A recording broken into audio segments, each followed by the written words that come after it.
Hi there, good morning, good afternoon, good evening, and welcome to Live with Leila. My name is Leila Singh, and I'm a leadership, career, and life coach. And I work with career professionals, typically in the technology industry, people who are looking to overcome their limitations, their self imposed limitations, limiting beliefs, so that they can uncover their true potential and create new possibilities, all while showing up as the best version of themselves, what I call life leadership. I'd like to welcome each and every one of you who is catching this live or on the replay. So if you are watching live, then do please say hello in the comments. Let me know where you are joining from today. Shah, hello there. Thank you for hopping on. And if you're watching on replay, then do please hashtag replay. Again, say hello in the comments. Let me know where you're joining from. And of course, ask any questions you may have on today's topic and let me know what your biggest takeaways are from today's session. So, what is today all about? Well, the topic I've chosen for today is how your beliefs shape your experience of life. And the reason I wanted to share this is because it's come up a couple of times recently in client conversations that I've been having. And here's the thing, without realizing it, often our beliefs, whether they're conscious or often subconscious beliefs, things that we're not even aware we have a belief around, they can influence the experiences that we have on a daily basis, as well as our interactions with others. And also, it creates unnecessary stress, anxiety, and so much more. So it then becomes a vicious cycle. And again, often we don't realize what we're doing ourselves because a lot of this is our internal self talk, our internal dialogue with ourselves. And that can be unconscious. And this is why often you'll hear me talking about self awareness, about slowing down and reflecting on what we're actually saying to ourselves, the conversations that we're having in our own minds, and what's coming up. Because we can be quite harsh on ourselves. We can beat ourselves up. We can be very self-critical, and we can speak to ourselves in a way that we wouldn't probably speak to anyone else. And so it's being in tune with that and really honing in on that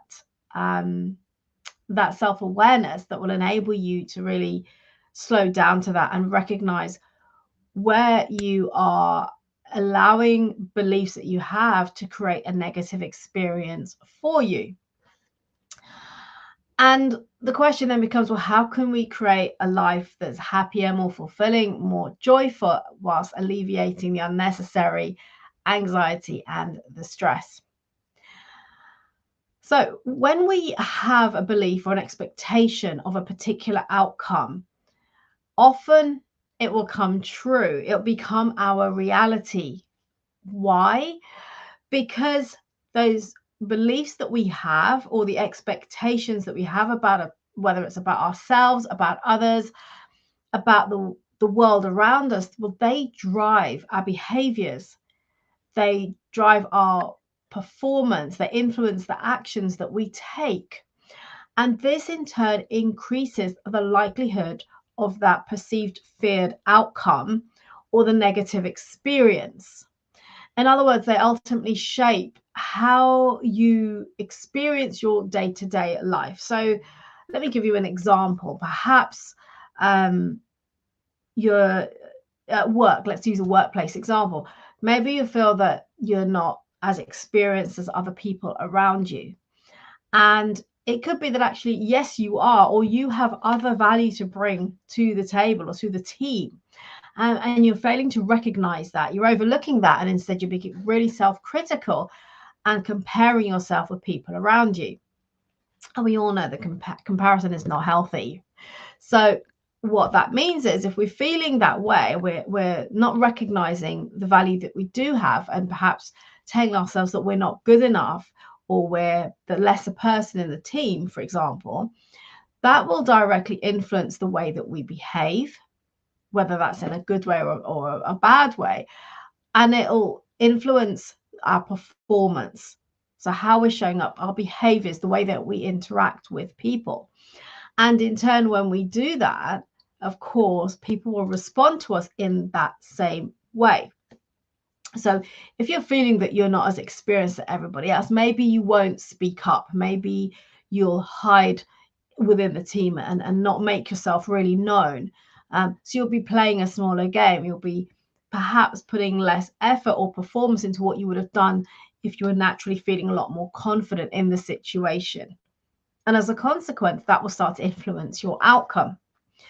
So think about an example of a situation you've been in or you may have experienced where you're not performing at your best and you're in a dialogue, your conversation with yourself, whether it's about not being experienced enough, not good enough, maybe not confident, lacking visibility, perhaps feeling that you're not the popular one in the team or in that organization or amongst your friends, that you're not smart enough or simply not listened to. So whatever it might be, whatever that belief is that you have, identify one that really resonates with you and then think to yourself, well, when that occurs, when that belief shows up for you, right, ask yourself, how do I behave in that situation? What do I do? So for example, if I feel that I'm someone who's not listened to, do I then not speak up or not voice my opinion and my ideas?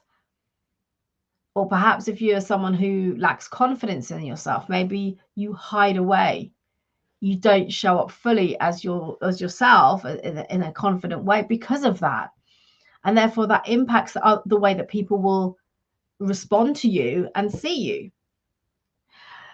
I'm sure you've all heard the example of if you tell a young child that they're stupid, they'll start to live into that because they hear it from whether it's their parents, their teachers and elders around them, and then other kids, they'll start to believe it's true. And when they understand what stupid means, they'll start to live into that because they're being told something they come to believe. And it's similar with what we tell ourselves. So those beliefs that we have, the stories, the expectations that we tell ourselves, have us live into that. It influences our performance, the actions that we choose to take or not take, and our behaviors. And as a consequence of that, that influences how other people are around us, how they behave towards us, how they treat us, how you're included or not included, and so forth. So before we start to look at what other people are doing potentially to us or how they're making us feel, it's like, okay, how am I showing up in this situation? Is that behavior coming from a belief I have about myself that perhaps isn't actually benefiting me? It's not serving me. What am I doing here that I can actually influence to create the change that I do want? So this cycle that we're talking about, in other words, where we have a certain belief or an expectation that ends up becoming a reality, can become what we call it's a cycle, like a self-fulfilling prophecy. In other words, if you think about a self-fulfilling prophecy, it's where we have a false belief. So a belief that isn't actually true or an expectation, which leads to confirmation. So what I mean by that, well, often what our brain does is it will look for evidence of what we believe to enable it to create a truth for us, which is why often if we believe, for example, that we're not smart enough, we'll maybe start to say things, do things, make mistakes to start to gather evidence, because our brain will seek out evidence of what we're doing to prove that actually that's really true. An example of this that I came across when I was going through my coach training is of a lady who believed that men couldn't be trusted. And that came from a belief, a subconscious belief. So it wasn't something she was actively aware of in a conscious level, but it was a deeper level of belief that she had about men not being trusted. And that came from an interaction with her father at a young age. And what that meant was that she was now carrying this unconscious belief around that men can't be trusted. And that belief played out to be true because she then attracted men into her life who could not be trusted. So that it was then reinforcing her belief of what she thought was true. And it was giving her evidence that actually, yeah, you're right, men can't be trusted. However, when she really dug down on this with her coach and realized where that belief was coming from, and that actually it was simply a belief, it wasn't a truth, she was able to let go of that belief and attract actually guys who were trustworthy into her life and create a new reality for herself. But when we're in this space of not having that awareness, let's say, of what's really going on for us in our minds, the things that we're telling ourselves, the beliefs, the expectations, and so forth, we can end up in a vicious cycle. And that cycle then starts to influence other areas of our life. So if we have a certain belief, let's say in the workplace, that we feel we're not good enough, or that everybody else around us is smarter than us, we'll start to behave in a way that demonstrates that reflects that. And as a consequence, we'll be showing up as that person who isn't maybe good enough or isn't smart enough. And people will start to see it. And we may maybe even say it to other people, oh, I don't think I'm good enough, or I'm not ready to put myself forward for that promotion or to be a part of that team. And by putting that out there, that lands with other people in their awareness. And as a consequence, they then start to respond a certain way to you, to treat you in a particular way or behave in a certain way around you, which then reinforces your belief. And as I said, this is known as a self-fulfilling prophecy. It's a vicious cycle where those beliefs that we have that are false, they're not fact, create a confirmation for us, a reality. And there are 4 stages to that. So you've got the first part of this is impacting the belief that you have of yourself onto others. So sharing that, speaking about it openly and telling us that you feel that you're not good enough, or you're not ready, you haven't got enough experience perhaps to put yourself forward for the next role or the next opportunity. Then sharing that belief, you're reinforcing it with others, and that belief gets reinforced even more because of how those other people around you respond to you. The third step, the third stage, is then when the influence of your belief that you have, which is being reinforced by others that you shared it with, then directly starts to influence how you behave and the decisions that you make and the actions that you take or that you don't take. So then you start to change your actions to suit that belief. So by being aware of what's going on in here, the beliefs that we're having, the stories that we're telling ourselves, and then what we're outwardly sharing with other people. So, for example, I had someone the other day say to me, they're not good at giving feedback. And as a consequence, when they're asked for feedback on something, they then struggle because that's a belief they've got. They're not good. So then they won't possibly even apply themselves to try and do it because they feel, well, I can't do that because that's just not me. It's like something I used to say, well, I'm not a creative, but actually that's not true because if I go back to my school and college days, I used to get straight A's in all my creative subjects effortlessly. So recognizing that and knowing that actually I'm creating a belief about something, but the truth is, well, actually I am good at it, but I created a belief about it that's now hindering me, that's limiting me in my creativity. And it's the same in the workplace. You might be feeling, oh, well, I'm not smart enough. I'm not as smart as everybody else. And therefore, I hold myself back. I don't share. I don't speak up. I don't share my views, my ideas, my opinions, because I feel like, no, I'm not really smart enough. Everyone around me is cleverer than me. And then I play a small game. And if I start talking to people about the fact that I feel I'm not smart enough, they might start to believe it too, and they'll treat me accordingly. So it's really being aware of how you're talking to yourself, the beliefs that you have about you. Are they serving you? Are they helping you to move forward, or are they actually limiting you? And when you do this, the question now becomes, well, how can I break this cycle, this self-fulfilling prophecy? Because when we see, for example, if we start to see everything, like one area of our life isn't working very well, and we get into a real stressed out anxiety state, it's likely that this will start to impact the way we look at other areas of our life. So let's say our work or career isn't going well right now. We're having like a really bad day, week, or month. And then we look at other areas, we think, yeah, this isn't working either, and that isn't working. It could be our relationships with our friends, our partner, our kids. It could be our finances. It could be our health. So we then start to look at other areas of our lives or other circumstances in a similar way. And we project those beliefs onto the other areas of our life too. So the question I guess you want to know is, well, how can we break that cycle? How can we break that prophecy? How can we create that happier life, that more joyful and fulfilling experience of life, whilst as well and attempting to alleviate some of the stress and anxiety that comes with that? Well, number one is developing self-awareness. In other words, strengthening your mindset. And this is something I talk about all of the time. And mindset is so important. So the questions to consider here, and you might want to write these down, are: what are my beliefs about myself? And are they serving me, or are they hindering me? Are they limiting me in what I choose to do?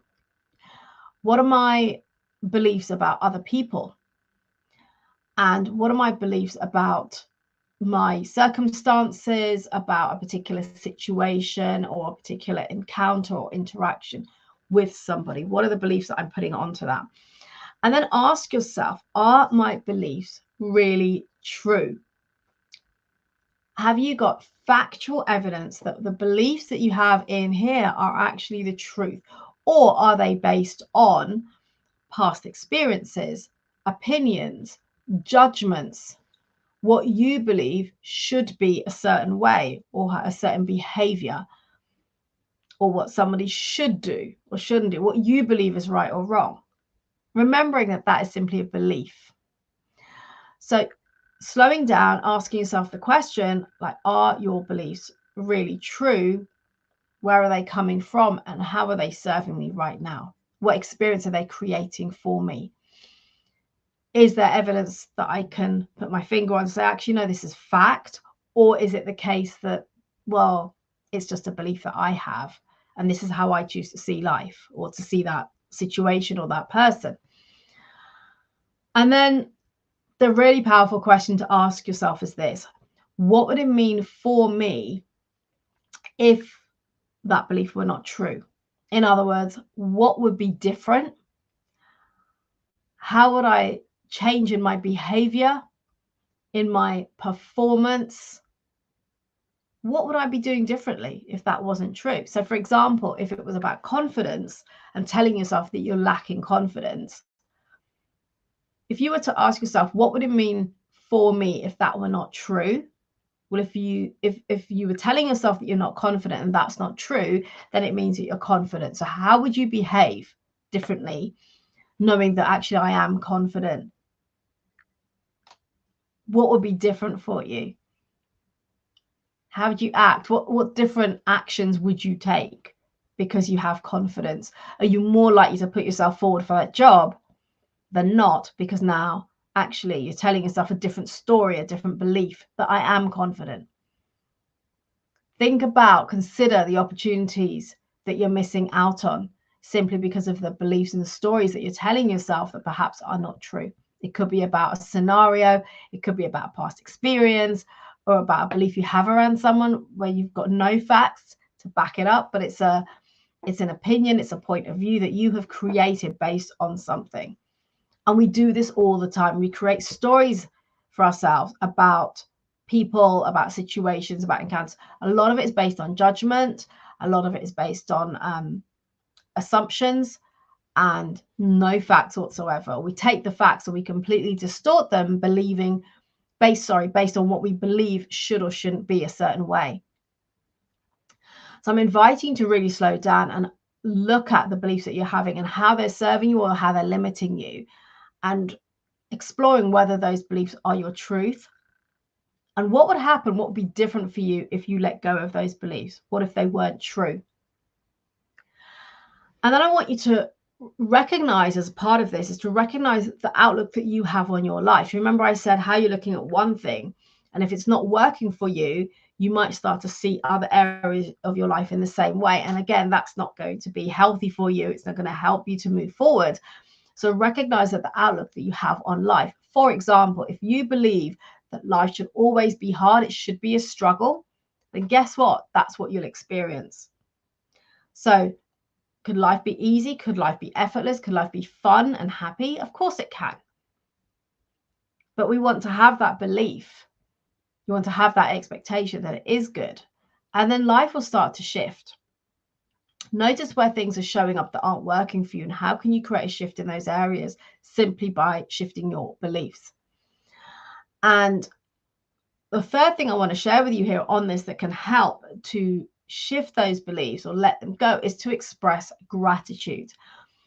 When we express gratitude, we alleviate the stresses and the fears, because our brain can't be looking at, expressing and feeling gratitude when we have a lot of negative thoughts going on, when we're experiencing stress and anxiety and so forth. So expressing gratitude is incredibly powerful.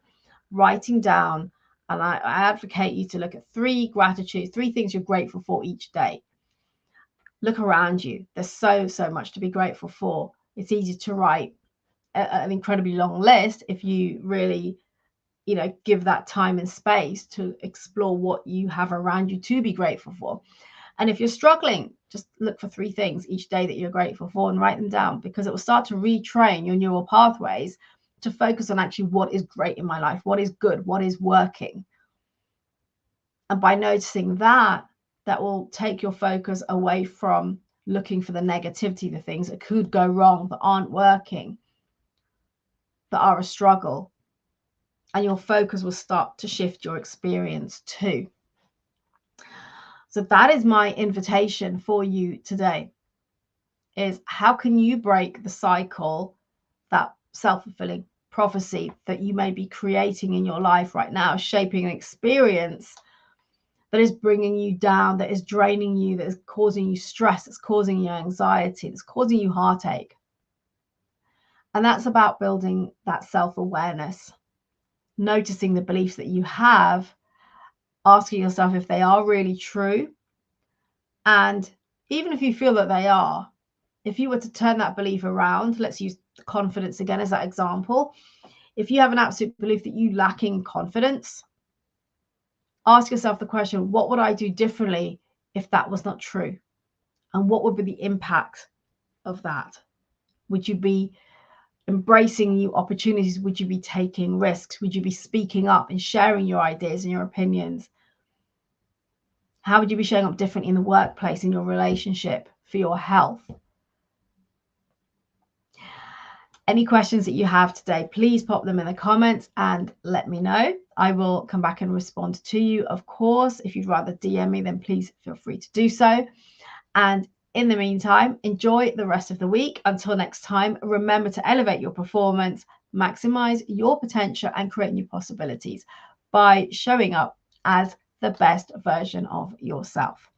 And of course, if you haven't already done so, then please do head over to my YouTube channel. Please subscribe, share with others who can benefit from the content that I share in there, not only the lives, but also the podcast interviews I've had with outstanding leaders in the tech space who have generously shared their time, their stories, their career trajectory, and the challenges and adversities that they've overcome, and showing you what is possible for you when it comes to your life and your career. So do please check it out and share it with others who can benefit. Until next time, enjoy the rest of the week, and I'll see you same time, same place next Tuesday.